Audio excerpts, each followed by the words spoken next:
Hi friends, good morning. Please look at the next problem in partnership. Friends, problem is given in the description box.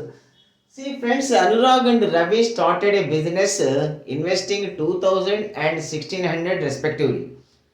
Friends, after 8 months, Anurag added 400 rupees more to his capital, and after 10 months, that is after further 2 months, he left the business. See friends, let us calculate their profit sharing ratio. Profit sharing ratio, that is capital's ratio. Capital's ratio is equal to profit sharing ratio. So A's capital 2000 rupees for 8 months and 2400 rupees for 2 months. So Anurag was in the business only for 10 months.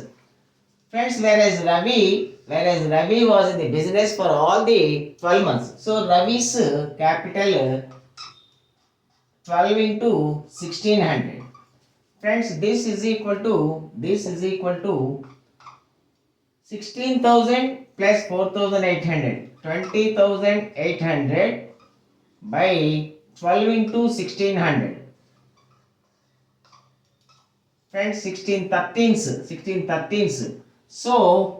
So the profit sharing ratio of Anurag and Ravi is 13 by 12. Friends, Anurag and Ravi is 13 by 12. This is the profit sharing ratio of Anurag and Ravi. Friends, now what happened? Ravi invested his profit.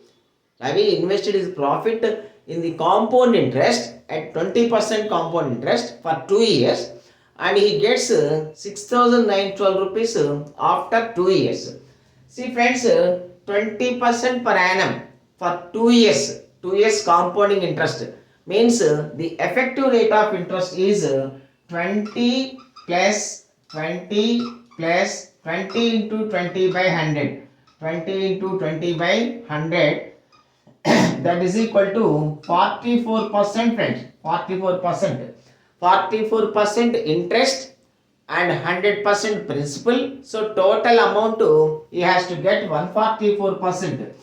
It is given that 144% is equal to 6,912. So let us calculate 100% to get the principal. Principal means the share of Ravi's profit. So let us find 100%. 100 over 144 into 6,912. 12 12s, 12 5s 60, 91, 12 7s 84, 72, 12 6s. Again 12 4s 48, 96, 12 8s 96. So 4,800 is the principal. That is this 4,800 is the share of Ravi's profit. Friends, Ravi's profit 4,800. So we want to find Anurag's profit. 12 ones, 12 400s, 400 into 13, 5,200. 5,200. This is the profit of Anurag. Friends, thank you. Same to you.